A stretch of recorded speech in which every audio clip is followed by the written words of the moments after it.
The next question relates really to the length of time, the length that one should make the night prayer. Is there any indications from Quran and Sunnah relating to the length? There are various hadith talking about it, and the length can vary, but the Sunnah of the Prophet was that he used to pray usually for long hours.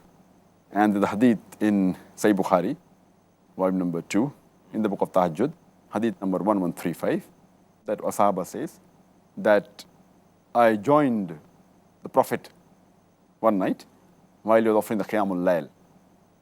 And it was so long that an evil thought came to me. So when he was asked, what was the evil thought? He felt like sitting down and keeping the Prophet standing. That means it was so long. There's another hadith in Sahih Muslim, point number 1, in the book of Salah, hadith number 1697, where it says that once a Sahaba, he prays the Qiyaam-Ul-Layl along with Prophet ﷺ, and the Prophet started reciting Surah Baqarah. And the Sahaba says that when we finished about 100 verses, he thought the Prophet would bow down, but the Prophet continued. And later on he thought that after some verses he would bow down, but he continued. Then he thought that, okay, maybe after Surah Baqarah ends, the Prophet would bow down. But after Surah Baqarah ends, he continues reciting. He recites Surah Nisa. And that again is 176 verses. And after that ends, he recites Surah Al-Imran. And he continues leisurely. That means Prophet used to pray for hours. Imagine, Surah Baqarah, Surah Nisa, Surah Al-Imran. It is about, all put together, at least 5 juz. Imagine, only in that one rak'ah. Subhanallah. So this was the length at many a time. But there's no fixed length. A person can vary as much as. The Prophet always preferred praying longer. Further, it's mentioned in a Sahih hadith of Sunnah Abu Dawud, volume number 1, in the book of Salah, hadith number 873. The beloved Prophet, one of the Sahaba, says that when he used to pray, he started the Qiyaam-Ul-Layl, and after Surah Fatiha, he read Surah Baqarah. Then he went in the ruku, in the bowing position.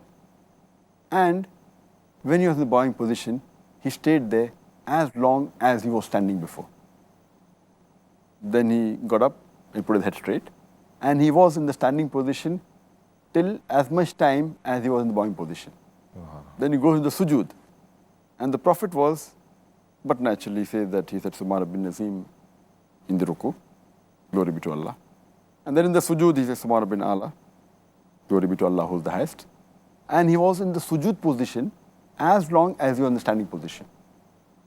And in between the two sujood also, he was as long as he was in the sujood position. Saying that all these positions, qiyam, the ruku, the standing after ruku, the sujood, and the sitting between the two sujood, he used to take his own time and it used to be long. That means the Qiyaam-Ul-Layl was very long. There's another hadith in Sahih Muslim, volume number 4, hadith number 6774.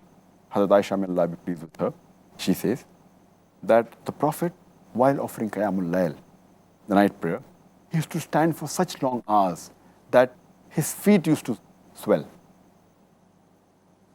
So his wife, Hazrat Aisha radiallahu anha, may Allah be pleased with her, she says that all your past and the future sins have been forgiven. So why do you ask for forgiveness so much? Why do you pray for so long? So he said, shouldn't I be thankful to Allah subhanahu wa ta'ala? So all the more reason he says you should be thankful. So the Prophet normally used to pray for long hours. So the longer you offer the Qiyaam-Ul-Layl, the better it is.